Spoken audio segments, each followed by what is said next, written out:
Mechi ilionekana kuwa ngumu kwenye makaratasi na ulikuwa ukiwaona Mashujaa, ukiwasikiliza Mashujaa ni kama wako serious fulani hivi, na walikuwa wanatishia Mashujaa namna ambavyo walikuwa wanatia mbwembwe zao ni sawa na yule mtu ambaye anazima moto kwa kutumia mdomo. Ukikaa nje unasema moto tutazimika huo, kumbe yule mtu anaumiza mashavu tu bure. Moto wala hauna mpango wa kuzimika kwa sababu power ile ni ndogo ya kuzima ule moto. Kwa hiyo mikwara ya Mashujaa ikawa inatisha fulani hivi na inaogopesha fulani hivi. Lakini jana nilikwambia tunataka kuwafunga Mashujaa safari hii, lakini hatutaki kuwafunga kwa pressure tena. Tunataka tuwafunge Mashujaa in a comfortable way. Tunataka tuwafunge Mashujaa tukiwa tuna enjoy.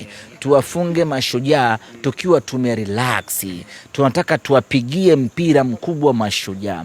Hiki kitendo cha kuwafunga Mashujaa kwa mbinde, wanajifanya wanatuweza, wanajifanya wanatumudu kwamba mimi ni mshindani wake na Simba Sports Club. Kwa hiyo tukataka tumfunge kwa namna ya kumwadhibu, ya kwamba inaweza ikatokea Mashujaa ukapata sare mbele ya Simba, ama hata ukamfunga Simba, ama Simba akakufunga kagoli kamoja, lakini haimaanishi kwamba wewe ni mshindani wa Simba Sports Club. Kwa leo ilikuwa niyo siku maalum ya kumfunga Mashujaa in a beautiful way, kumfunga Mashujaa kwa namna ya kumfurahisha hata yeye mwenyewe. Na boli likaanza, tukamweka mapema kabisa goli jingine la Puskas la Chama, na hapa tumemlipa Shiza Ramadhani Kichuya goli lake lile Kichuya kona. Kwa hiyo ana kazi kubwa hivi sasa Tundaman, kutoa pale Kichuya kona aweke Chama kona, naelewa hiyo Kwa hiyo ndio kazi, lakini Kichuya kona inatakiwa ibaki vile vile kwa sababu ile ni alama yetu.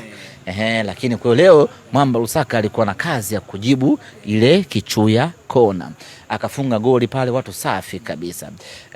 Kipindi cha pili yakafanyika mabadiliko hapa na pale, na vijana wetu wakaendelea kuwa na calmness ya hali ya juu, tukamgonga goli mbili za haraka pale.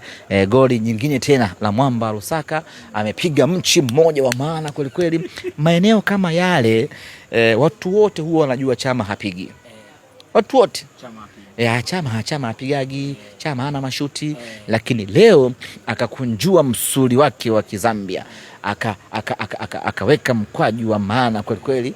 Golikipa wa Mashujaa